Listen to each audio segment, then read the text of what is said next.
तुम्हें दाऊद की तबीयत का अच्छी तरह अंदाजा है। मुझे कभी भी घर छोड़कर जाना पड़ सकता है। उम्मीद है कि ऐसा ही होगा इंशाल्लाह। बल्कि ये तो आपके लिए अच्छी बात है। आपको अनम कम दिखाई देगी तो आपको परेशानी भी कम होगी। कल मिलते हैं फिर। मुराद, उफ, ठीक है भाई। अस्पताल में मैं 2 दिन मुफ्त काम कर लूंगा, क्योंकि आप तो कोई काम बगैर बदले के करती ही नहीं है ना। तो आपको आपका बदला मिल जाएगा। अब ऊपर जाकर नींद पूरी करें आप। जो मैंने कहा ठीक लगा ना आपको? चलो कल मिलते हैं। तुम भी आराम करो अनम। अल्लाह हाफिज।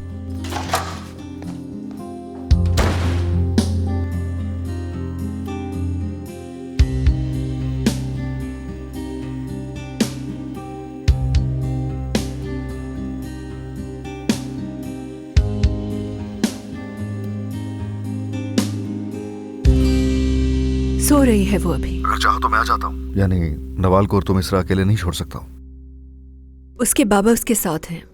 ज्यादा लोग ना ही हो तो अच्छा है। समझ गया। ठीक है, जरूरत हो तो कॉल कर लेना मुझे। ठीक है। Good night. Good night.